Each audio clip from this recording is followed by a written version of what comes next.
द्रौपदी के स्वयंवर में जाते वक्त श्री कृष्ण अर्जुन को समझाते हुए कहते हैं, हे पार्थ, तराजू पर पैर संभल कर रखना, संतुलन बराबर रखना, लक्ष्य मछली की आंख पर ही केंद्रित हो, उसका खास ख्याल रखना। यह सुनकर अर्जुन ने कहा, हे प्रभु, सब कुछ अगर मुझे ही करना है तो फिर आप क्या करोगे? वासुदेव हंसते हुए बोले, हे पार्थ, जो आपसे नहीं होगा वह मैं करूँगा।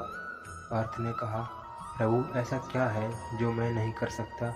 वासुदेव फिर हंसे और बोले, जिस अस्थिर विचलित हिलते हुए पानी में तुम मछली का निशाना साधोगे, उस विचलित पानी को मैं स्थिर रखूँगा। कहने का तात्पर्य यह है कि आप चाहे कितने ही निपुण क्यों न हों, कितने ही बुद्धिमान क्यों न हों, कितने ही महान एवं विवेकपूर्ण क्यों न हों, लेकिन आप स्वयं हर एक परिस्थिति पर पूर्ण नियंत्रण नहीं रख सकते। आप सिर्फ अपना प्रयास कर सकते हो, लेकिन उसकी भी एक सीमा है, और जो उस सीमा से आगे की बागडोर जो संभालता है, उसी का नाम विधाता है। उसी विधाता ने आपकी सारी जिम्मेदारियां ले रखी हैं, लेकिन आप हो कि सारी जिम्मेदारी खुद ही लिए फिरते हो। सारी दुनिया का बोझ आप अपने सर पर लिए फिरते हो, तो इसमें किसी का क्या दोष है?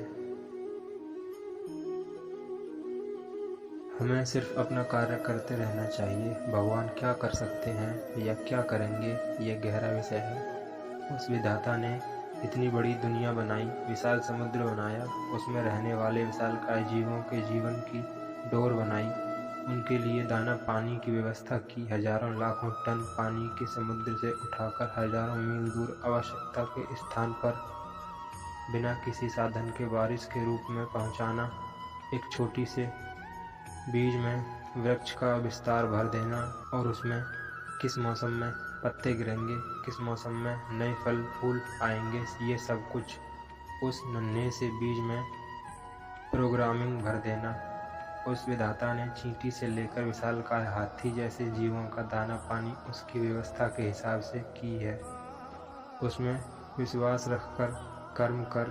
जो तुझे नहीं दिख रहा वो उसे दिख रहा है। जो कुछ तुझे मिल रहा है वो तेरे भूतकाल का फल है, और भविष्य तेरे वर्तमान के कर्म के बीज पर टिका है।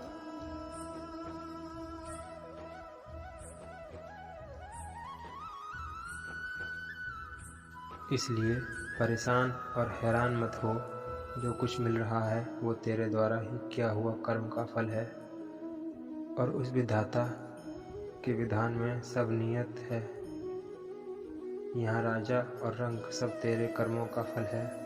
उसे किसी को राजा और किसी को रंक बनाकर कुछ नहीं मिलेगा। वो सब तेरे द्वारा बोए गए बीजों का ही प्रत्यक्ष फल है। वो सदा परम है। वो तेरे साथ अन्याय नहीं होने देगा। विश्वास रख, वो शुभ कर्मों में तेरे साथ देगा।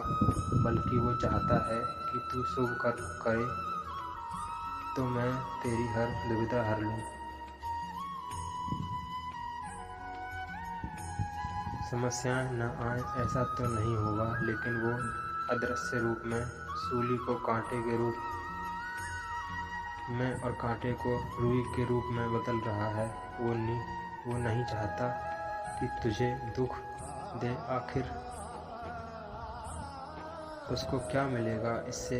मन को थोड़ा स्थिर करके उसमें श्रद्धा रख, इधर उधर मत भटक। इंसान और उस विधाता में फर्क पहचान, उसमें पूर्ण विश्वास रख और आगे कदम बढ़ा। वो अर्जुन की तरह पानी को स्थिर करेगा, लेकिन पहला कदम तो तुझे ही उठाना पड़ेगा।